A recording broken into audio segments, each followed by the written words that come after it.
وعلى آل إبراهيم إنك حميد مجيد. اللهم بارك على محمد وعلى آل محمد كما باركت على إبراهيم وعلى آل إبراهيم إنك حميد مجيد. الحمد لله وكفى وسلام على عباده الذين اصطفى. أما بعد، قال الله تبارك وتعالى في كلامه المجيد الفرقان الحميد: يا أيها الذين آمنوا كتب عليكم الصيام كما كتب على الذين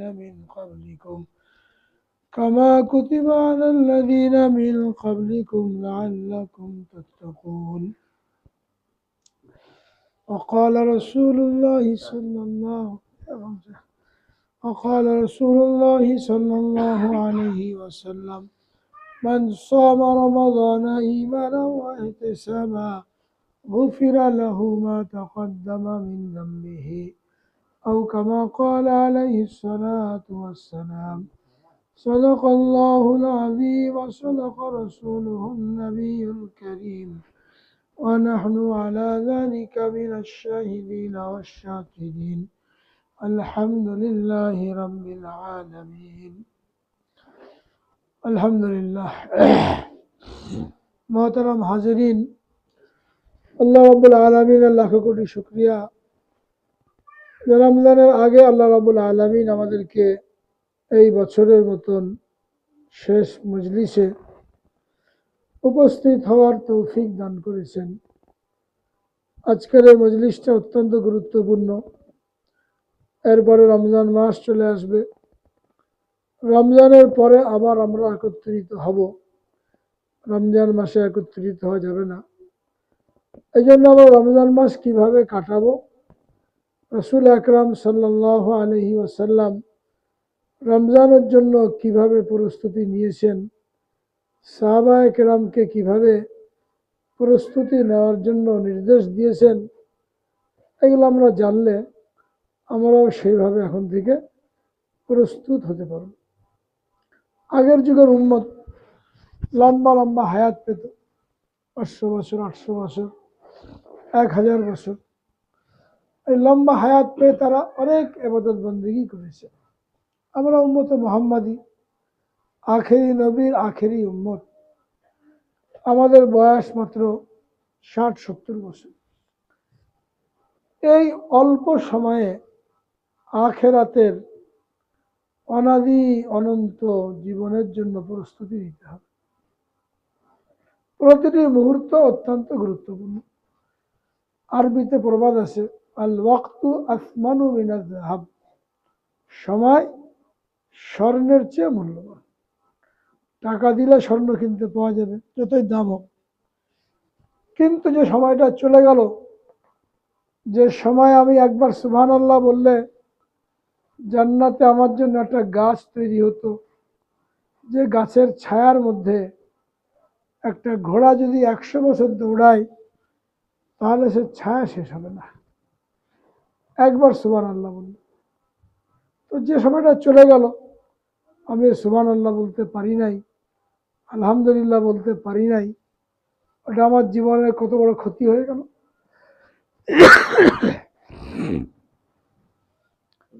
এই জন্য প্রতিটি মুহূর্ত হিসাব করে কাজে লাগানো।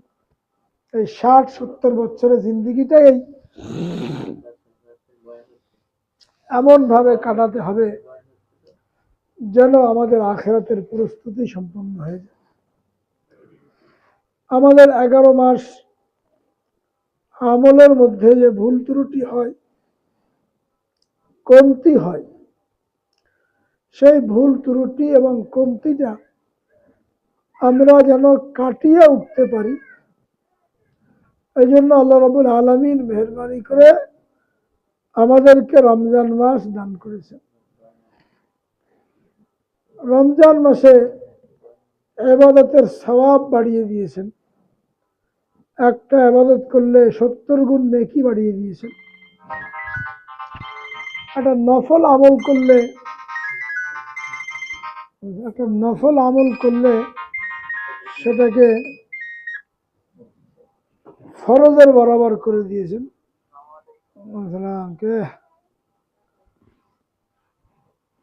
তুমি ছিলে কোথায় জুমা থেকে?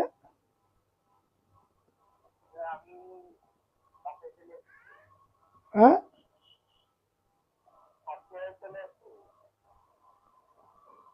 সে বাটিটা কে বাটিটা?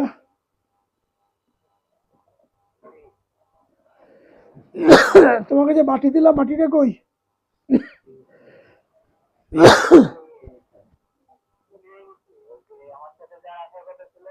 হ্যাঁ, আর আমি তো আমি তোমাকে যে বাটিটা দিলাম সে বাটিটা কই?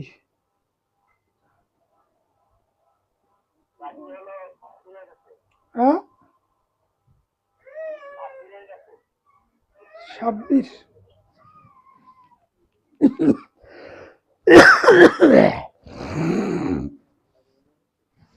আলহামদুলিল্লাহ, রমজান মাস,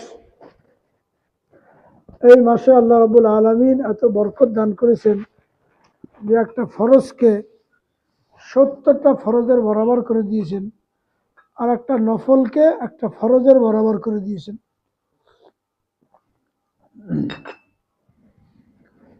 রমজানের একটা মুহূর্ত যেন নষ্ট না হয়, এই জন্য রাসূল আকরাম সাল্লাল্লাহু আলাইহি ওয়াসাল্লাম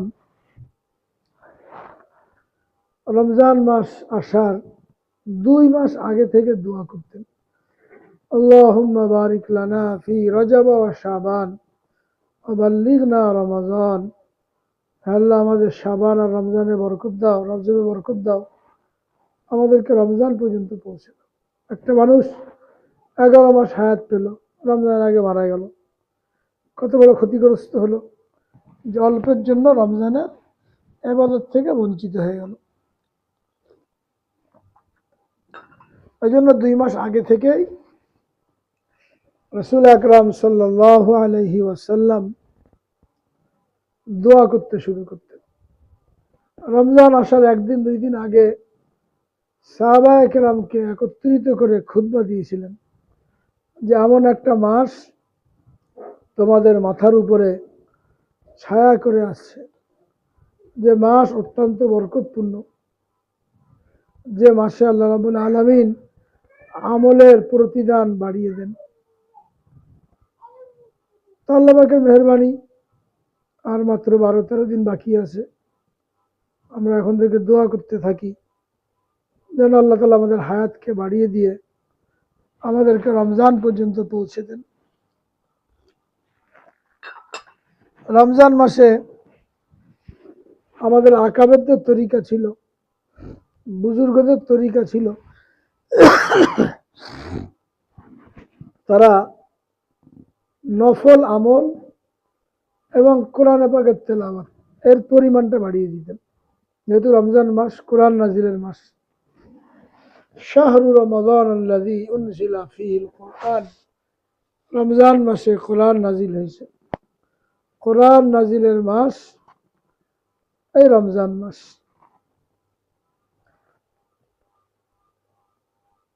দুনিয়াবি সমস্ত কাজকাম থেকে ফারেক হয়ে তাহাজ্জুদের মধ্যে, তারাবির মধ্যে, নফলের মধ্যে মৌখিক তারা তেলাওয়াত করতে থাকতেন।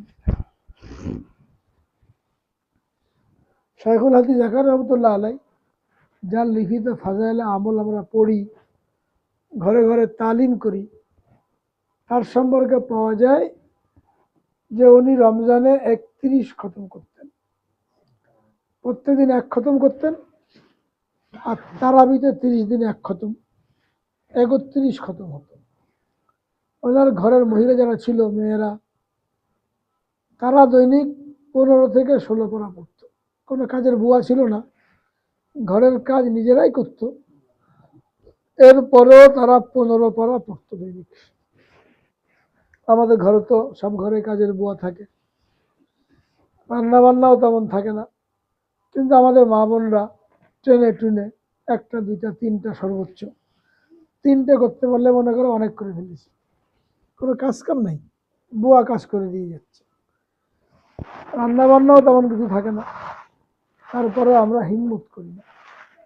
এই জন্য রমজান আসার আগে থেকে যদি আমরা একটা হিসাব করে নিই যে এই রমজানে আমরা কয় খতম কোরআন শরীফ পড়ব, তাহলে কিন্তু আমাদের টার্গেট পুরো করা সহজ। যেখানে অল্প আমলে বেশি নেকি পাওয়া যায়, অল্প আমলে বেশি নেকি পাওয়া যায়, শয়তান সেখানে আমাদেরকে ধোঁকার মধ্যে ফেলে রাখে যেন আমরা বেশি নেকি লাভ করতে না পারি। তো রমজানটা চলে যায় এইভাবেই। এই জন্য আমরা রমজানের বাইরে যে কাজগুলি করতাম, রমজানে ওই কাজগুলি কমিয়ে দেবো। যেমন রান্না বান্না, ইফতারি, এগুলো আইটেম বাড়াবো না। রমজান মাস হলো কম খাওয়ার জন্য। এখন আমরা এই পরিমাণে রান্নাবান্না করি যে বাজারে জিনিসের দাম বেড়ে যায় রমজানের কারণে। আর সরকার বারবার ঘোষণা দেয় যে রমজানে জিনিসের দাম বাড়তে দেওয়া হবে না। রমজানের দাম বেশি বাড়া দরকার, যাতে করে আমরা এগুলো না কিনি। না কিনলে দাম এমনি কমে যাবে। রমজানের উদ্দেশ্য হলো কম খেয়ে ক্ষুধার কষ্ট অনুভব করে গরিবের প্রতি একটা সহানুভূতি পয়দা হওয়া। গরিব যারা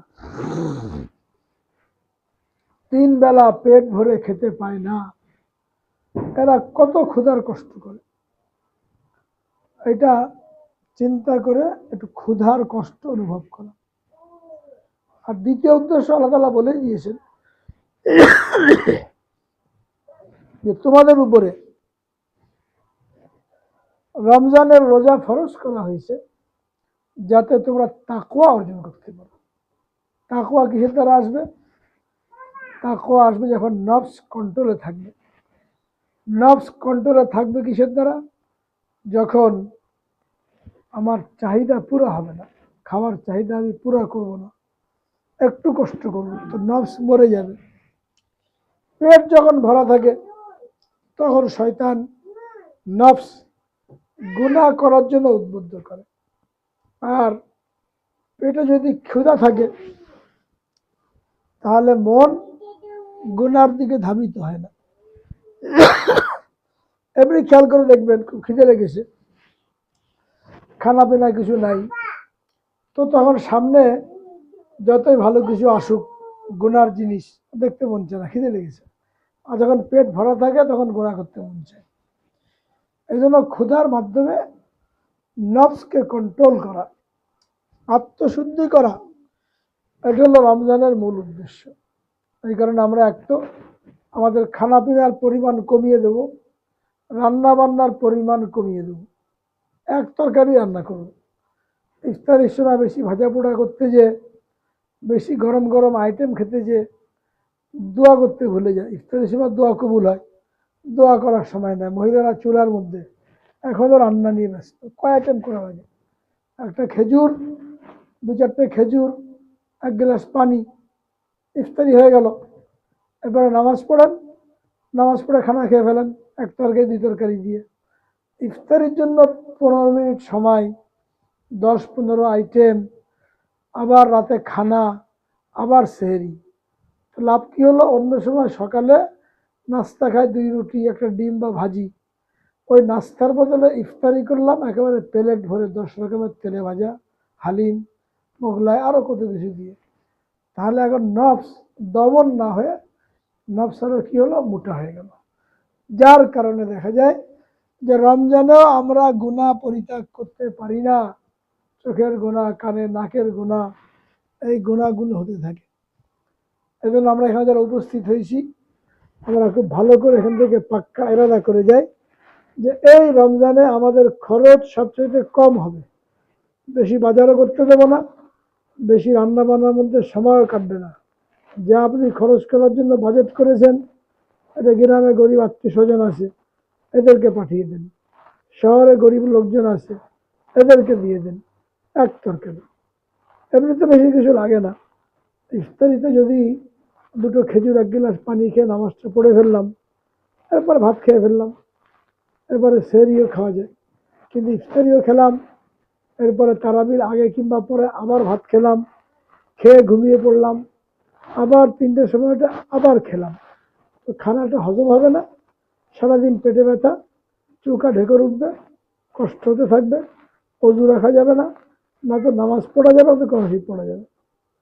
এটা আমাদের অভিজ্ঞতা দেখা গেছে যে যদি রমজানে একবেলা খাওয়া হয়, ইফতারির সময় কিছু খাওয়া হলো আর একেবারে সেহরিতে, অথবা ইফতারির সময় খেয়ে নিয়ে সেহরিতে সামান্য একটা খেজুর বা এক গ্লাস পানি, তাহলে সারাদিন এত আরামে যায় যে কোনো ওষুধ খাওয়া লাগবে না।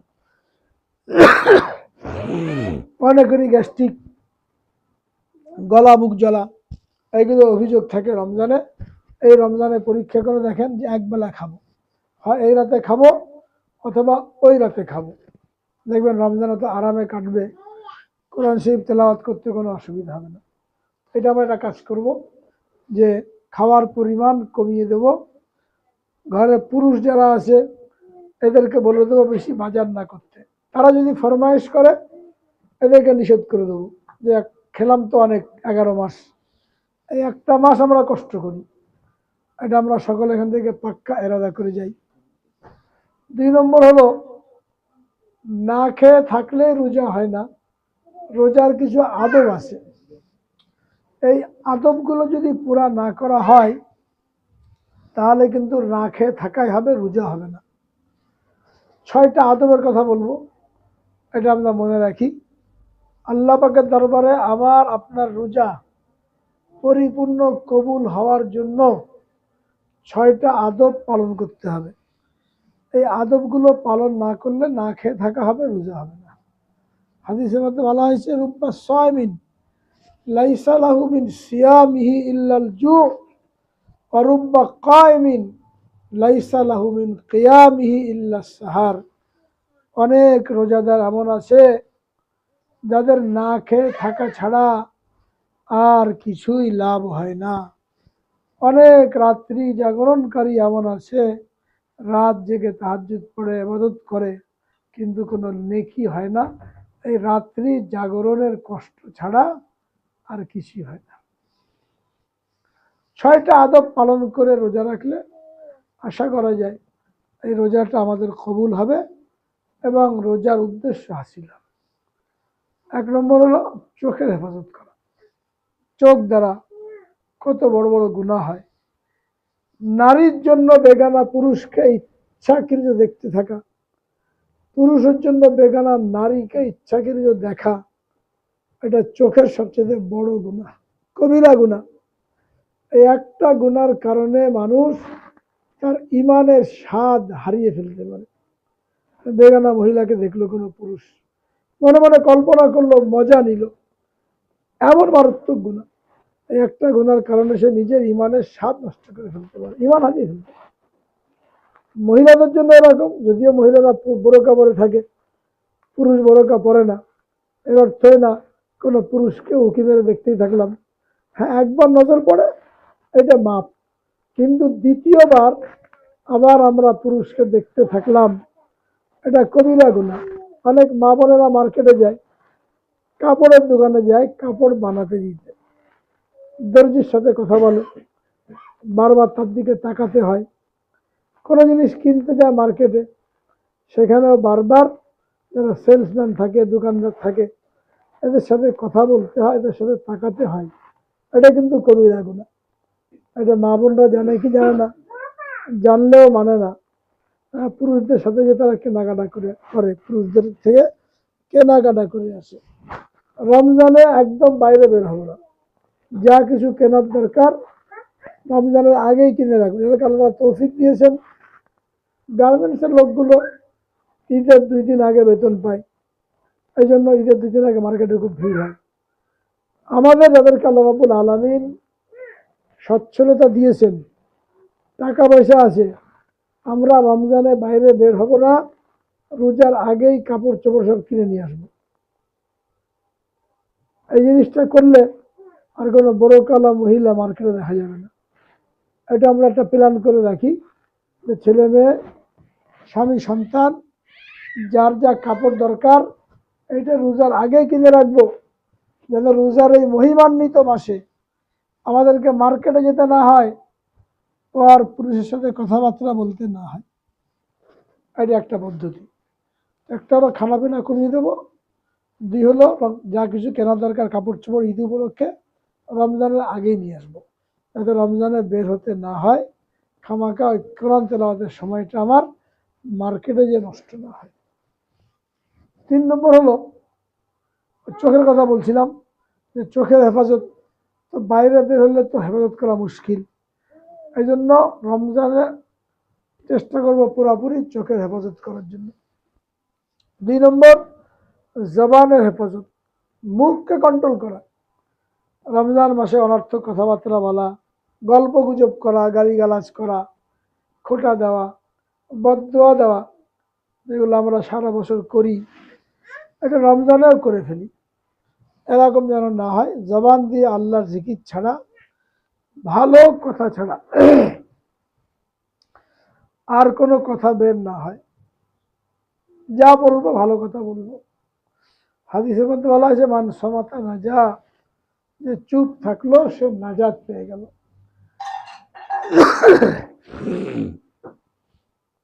3 নম্বর কানের হেফাজত করা, যে কথা মুখ দিয়ে বলা যায় না ওই কথা কান দিয়ে শোনা যায় না। গীবত করা যায় না, মিথ্যা বলা যায় না, তো গীবত শোনা যায় না, মিথ্যাও শোনা যায় না, গীবত করবো না। আল গীবাতু আসাদ্দু মিনাজ জিনা, গীবতকে বলা হয়েছে জিনার চাইতে মারাত্মক। গীবত কাকে বলে? আর একজনের দোষ চর্চা করা। কারোর মধ্যে দোষ আছে, লোকের কাছে বলে বেড়ালাম, তো লোকের কাছে বললে কি লাভ? কোনো ফায়দা তো হবে না, এটাকে বলা হয় গীবত। গীবত থেকে দূরে থাকা, তো গীবত করবো না। কান দিয়ে কোনো হারাম জিনিস আমরা শ্রবণ করব না।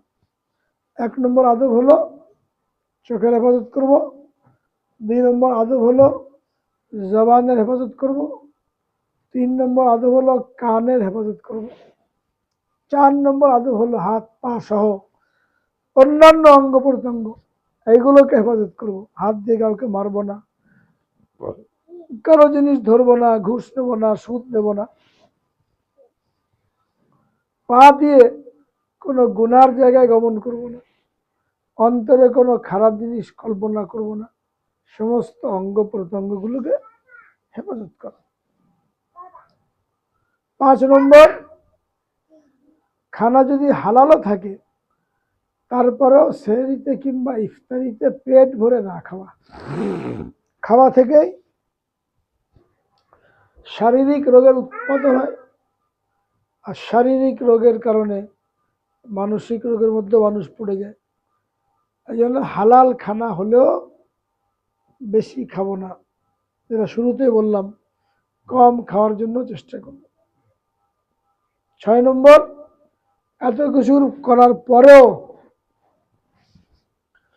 ভয়ে থাকা, না জানি আমার রোজা কবুল হলো কিনা, এত কষ্ট করে রোজা রাখলাম, না জানি কবুল হলো কিনা। আল্লাহর কাছে পানা চাওয়া, ক্রন্দন করা, মাপ চাওয়া, কবুলিয়াতের জন্য দোয়া করা। এ হলো 6টা আদব।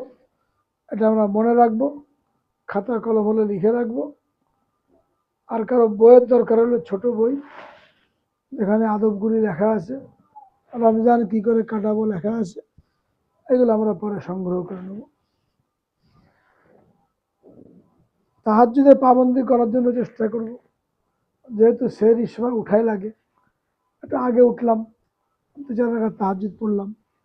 রমজান মাসে বান্দার 2টা দোয়া অবশ্যই তাআলা কবুল করেন, একটা হলো সেহরির সময়, আর হলো ইফতারির সময়।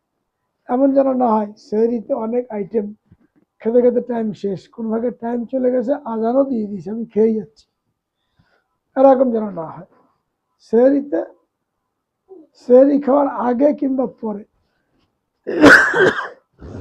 2-4 রাকাত তাহাজ্জুদ পড়ে দোয়া করব, দোয়া কবুলের সময় লম্বা দোয়া, কেন যে হাত তুললাম আর রব্বানা জালামনা পড়ে বা হাত মুছে ফেললাম, এরকম যেন না হয়, লম্বা দোয়া করতে হবে।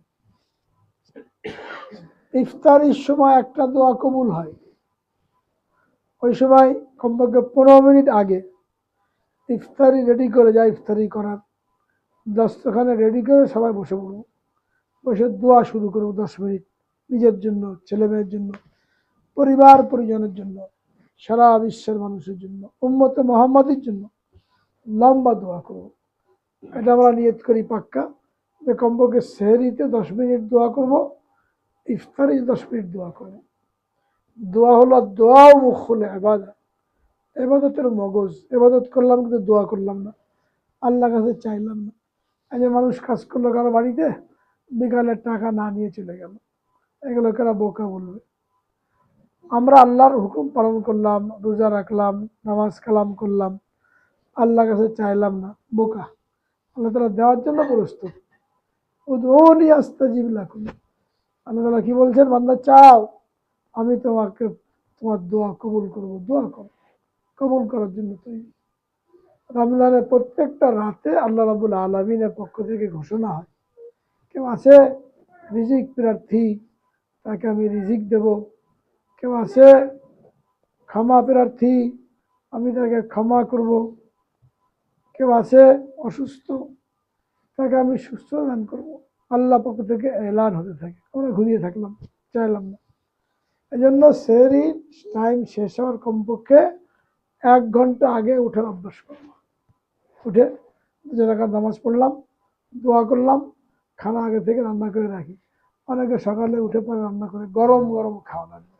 এই গরম গরম খেতে যে আর নামাজও পড়া হয় না, দোয়াও করা হয় না। এত আরামের কি দরকার? গরম গরম খেতে হবে।